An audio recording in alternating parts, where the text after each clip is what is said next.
nous implorons à Dieu d'être notre antipoison, notre antidote. Parce que mon frère Marche, il a été empoisonné. Ah bon? Oui. Par qui? On ne sait pas. C'est arrivé comment? Quand? Cette histoire est très compliquée. Moi, je me rappelle, un matin, pendant que tout ça se passait, Michel restait quand même assez fort. Fort dans l'esprit. Pour vous dire ce que les gens ne savent pas, il se réveillait tous les matins vers 5 heures, il allait à la montagne. Il allait prier à la montagne. Et il redescendait vers le soir. Et puis il allait quand même au studio, il essayait de s'accrocher à quelque chose.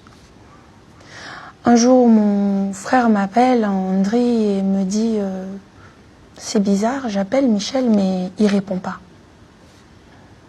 Je peux vous montrer mon téléphone. On commence à l'appeler, il répondait pas.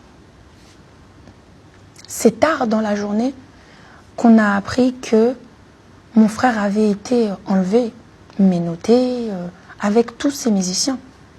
Et qu'est-ce qui s'est passé en fait? On ne comprend pas trop cette histoire. Donc il faisait partie des personnes arrêtées dernièrement. Il faisait partie des personnes arrêtées. Il y avait mon frère et tous ses chantres, y compris les femmes. Ils ont tous été arrêtés. Pour quelle raison? L'histoire dit que les gens étaient venus chercher un bassiste qui s'appelle Jérémy. Mais pourquoi arrêter tous les autres? Pourquoi ménoter Michel? Pourquoi les ménoter? Pourquoi les frapper? Pourquoi leur prendre leurs objets personnels? Ils ont été frappés. Bien sûr. Bien sûr. Et ils les ont amenés. Ils ont été arrêtés. Mais maintenant, quand je vois ne serait-ce que cette histoire, je me pose la question. Est-il devenu un criminel? Mais ça a quelque chose à voir avec ces images à lui qui ont été diffusées sur les réseaux sociaux ou... Nous n'avons pas de réponse. La personne qui était fait arrêter, la personne qui apparemment qui était arrêtée, c'était pour une autre histoire. Mais nous restons quand même confus. Quand on vient pour arrêter une personne, c'est-à-dire qu'on a un mandat d'arrêt. Mais pourquoi amener tous les autres? Et personne ne peut dire qu'il ne connaissait pas le visage de Michel. On ne peut pas dire qu'il a été arrêté par erreur. Ces pauvres enfants qui ont été arrêtés, le Florian, Yvon, même Rachel, Adassa, ils ont tous été arrêtés ce jour-là. Il y en a même qui ont passé la nuit là-bas. Ça a commencé comme ça. Mais jusqu'à être frappés quand même, là, ça va loin. Bien sûr qu'ils ont subi des violences. Ils ont été amenés dans des voitures qu'on ne pourrait même pas tracer.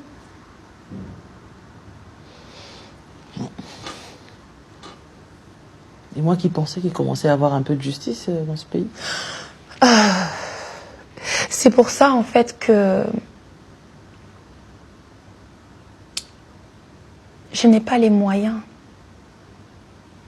que les autres auront. Le seul moyen que j'ai, c'est la prière, en fait. Le seul moyen qu'on a, c'est la prière.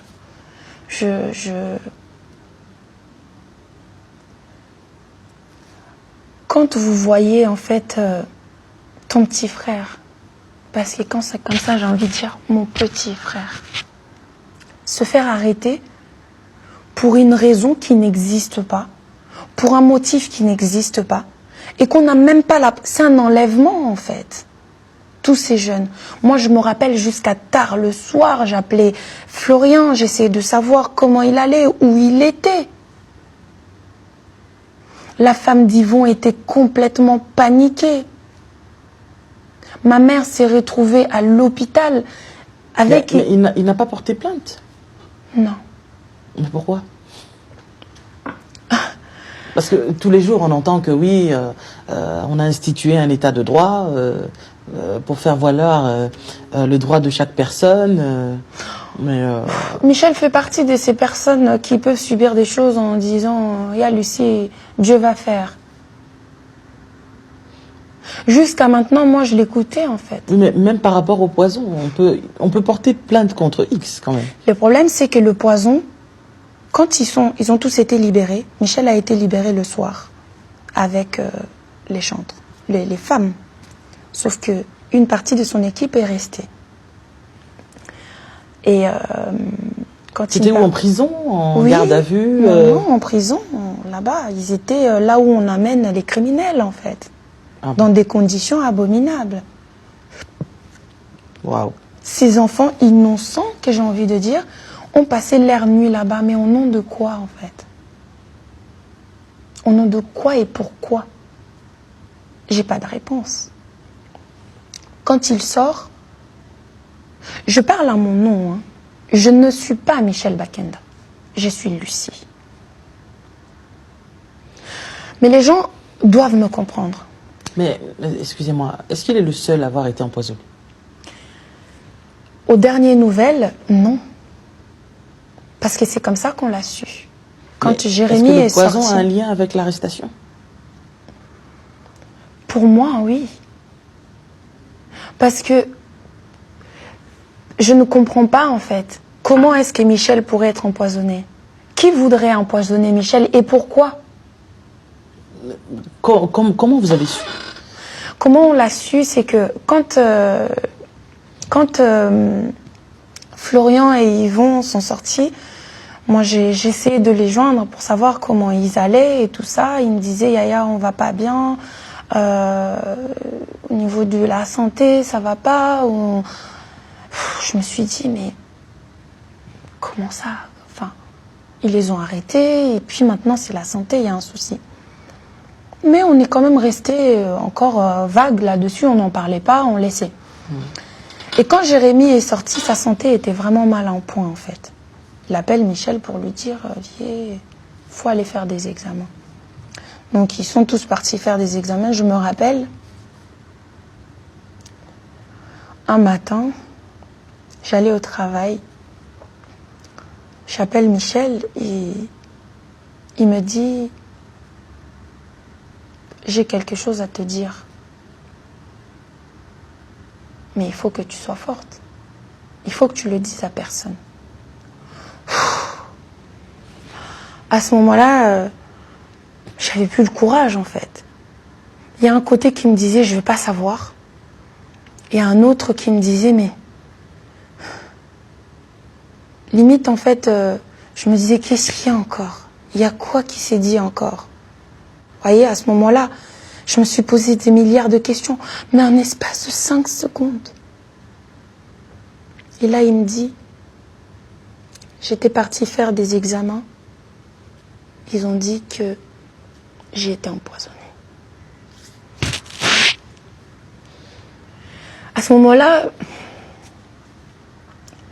j'ai eu la sensation qu'on venait de sortir mon cœur et qu'on marchait avec, en fait. Comme si ma vie... Mais je devais rester forte parce qu'il venait déjà de me prévenir que il fallait que je sois forte. Si je m'effondrais, je le faisais s'effondrer, en fait. Je lui dis, mais comment on fait? Il me dit, je sais pas. Je lui ai dit, il faut aller à l'hôpital, faire des examens, scientifiquement parlant. On doit avoir un papier qui dit où c'en est, c'est quoi, pour trouver savoir. Et la première chose que je lui dis, c'est que tu as un visa de Canada, tu as un visa des États-Unis. Il faut que tu partes. Et c'est là où je me suis effondrée. Il me dit, moi je bouge pas. Il faut faire des examens à tous mes musiciens pour savoir en fait comment on fait. Si moi je pars au Canada et ils se font soigner comment? Évidemment, en tant que grande sœur, j'étais énervée. Je lui dis, mais tous tes musiciens, ils ont leur famille. Nous, on doit s'occuper de toi et eux aussi, leur famille doit s'occuper d'eux. Ce n'est pas toi qui les as empoisonnés, en fait. Tu es victime. Il me dit, non, je ne veux pas parler comme ça, et il raccroche le téléphone. j'avais perdu le peu d'énergie que j'avais en fait ce jour-là. Je me suis dit, mais comment je vais le dire à ma mère? Elle est déjà anéantie par des vidéos. Mais qu'est-ce que ça va lui faire, le poison?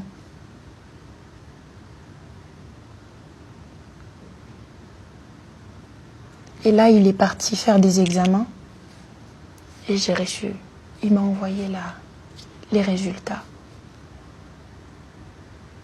Il avait des présences de métaux lourds dans son corps. Les organes n'étaient pas touchés.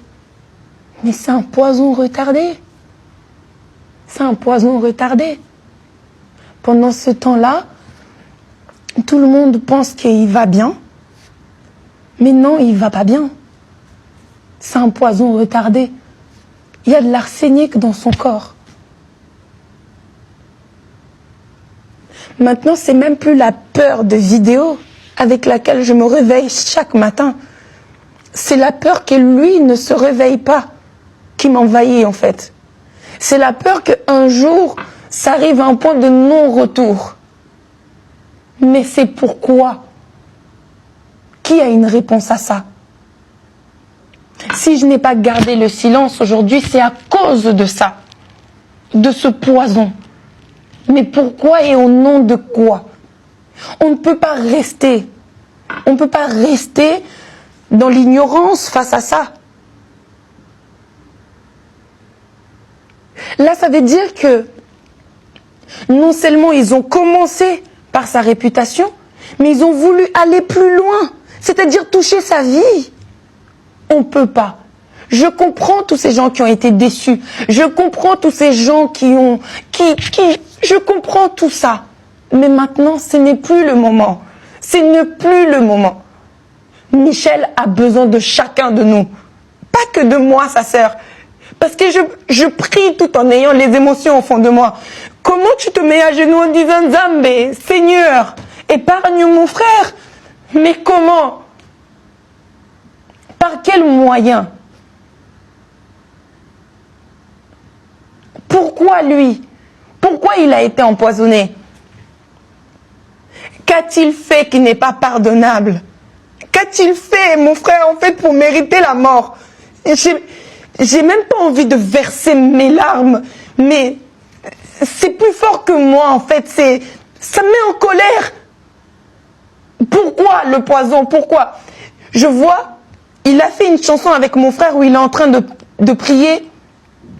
Et je vois mon petit frère Paul derrière, qui commence limite à faiblir, qui commence à voir la tristesse monter en lui.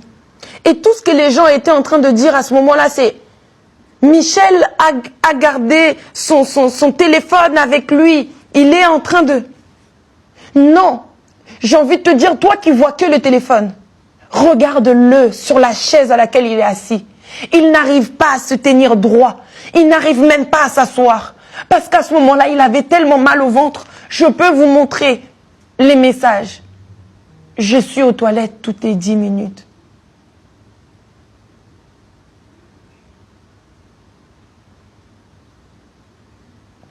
Oui, les choses sont faites. Oui, il s'est passé des choses. Et il y en aura encore et encore dans cette vie, dans la vie dans laquelle on vit. Ce n'est pas fini. Ce n'est pas fini. Mais nous n'avons pas le pouvoir de décider qu'un enfant de Dieu n'est plus un enfant de Dieu. Mais on a le pouvoir de la prière, c'est-à-dire de prier pour lui.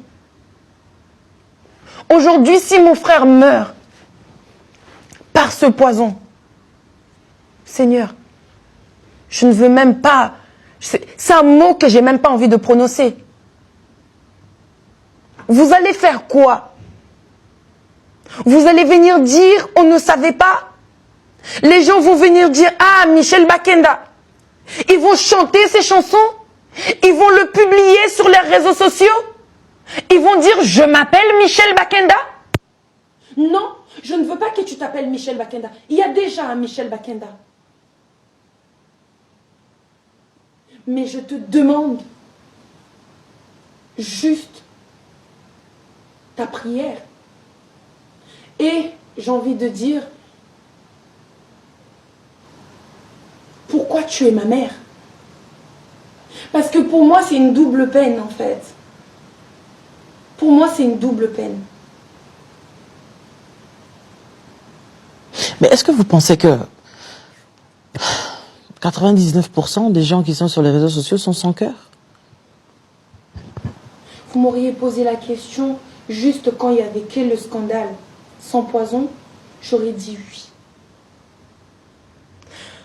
Et aujourd'hui encore, avec le poison, j'aimerais que quelqu'un arrive à me convaincre du contraire. Moi, je voudrais rassurer tous ces gens qui pensent que Michel vit cette histoire comme si de rien n'était. J'aimerais rassurer quelqu'un, lui dire, il ne la vit pas, comme les réseaux sociaux pourraient le dire. Comment est-ce qu'il vit cela? Il vit ça difficilement.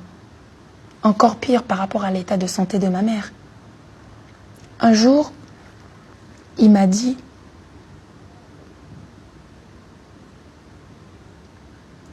Alice, est-ce que j'ai tué quelqu'un? Vous savez, c'est fort hein, d'entendre ça. Je ne savais plus quoi faire. À un moment donné, j'étais impuissante en fait. Je suis maman, je dois m'occuper de mes enfants. Je suis grande sœur, c'est-à-dire que je dois épauler mes petits frères. Je suis l'aînée de ma famille. C'est-à-dire qu'au-dessus de moi, j'ai pas de grande sœur, j'ai pas de grand frère. Ça veut dire que Paul tombe avec Michel, Michel tombe et moi je dois les rattraper. C'est compliqué. À un moment, on est perdu. On ne sait plus quoi faire. Je ne connais pas des gens haut placés pour aller aider Michel. Je ne suis pas millionnaire. Je n'ai pas l'argent à sortir pour payer des gens, pour faire des choses. Mais j'avais compris que j'avais Dieu. Et surtout, j'avais la prière, j'avais l'intersection. C'est pour ça que j'avais fait ces chaînes de prière en ligne pour mobiliser les gens, pour leur dire, n'abandonnons pas. Ne l'abandonnons pas. Moi, j'ai envie de parler à une maman qui a son fils à la maison. J'ai envie de parler à une grande sœur qui est aussi, parfois, qui pourrait se retrouver à ma place. J'ai envie de parler à un papa, à un père. Je ne parle plus qu'à des personnes qui sont derrière leurs ordinateurs ou derrière leur téléphone. J'aimerais toucher à ton cœur d'une maman. Tu es une maman, regarde ton enfant à côté de toi. Peut-être qu'il n'a que 2 ans, peut-être qu'il n'a que 3 ans. Mets-toi à la place de la mère de Michel. J'ai envie de parler à une grande sœur. J'aimerais te dire, mes nuits en ce moment sont difficiles. Chaque jour, je me réveille peut-être avec ces messages sur les réseaux sociaux, mais envahi par la peur, par la tristesse. Et si je n'avais pas Dieu? Et si on n'avait pas Dieu? Parce que chaque jour, il y a une nouvelle. Chaque jour, il y a une nouvelle. Si je vous montre mon téléphone, quand tout ça a commencé, j'ai reçu le premier jour 325 messages d'insultes. Mon frère m'a dit... Et pourquoi c'est à vous qu'on envoie les messages d'insultes? Pourquoi à moi? J'ai envie de dire heureusement, c'est à moi. J'ai envie de dire heureusement. Vous vous rendez compte, à chaque fois que je reçois un message, je me dis c'est un de moins à mon frère. C'est un de moins à ma sœur. C'est un de moins à ma mère. Et qu'est-ce qu'au final la famille a à voir là-dedans?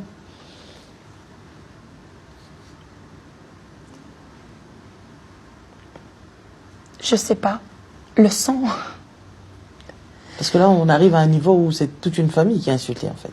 Bah, c'est toute une famille qui est insultée, c'est toute une famille qui souffre, c'est toute une famille qui subit.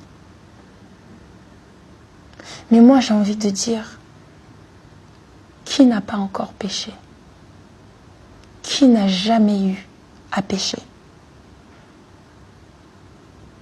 Est-ce qu'on est au courant de tout ce que les gens font? Je n'en disconviens pas. La chose a été rendue publique et aujourd'hui, ça nécessite des réactions.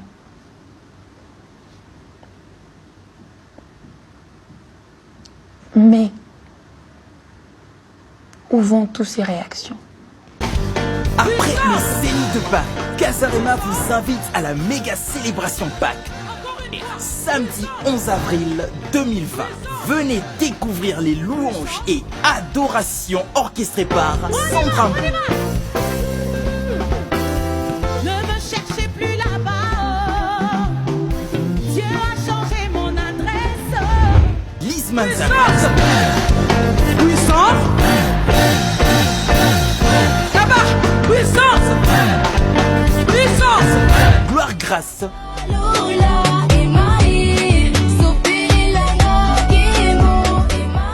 Alkambumba.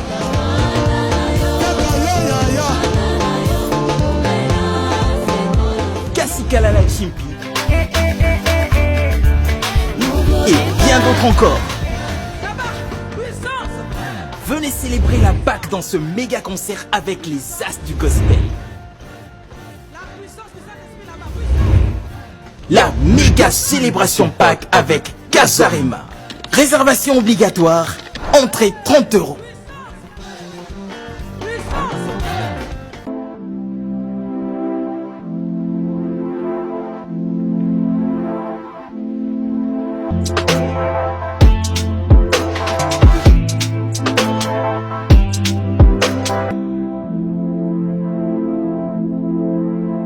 C'est votre serviteur, le prophète Francis Nawala, que vous avez toujours suivi sur Casarema.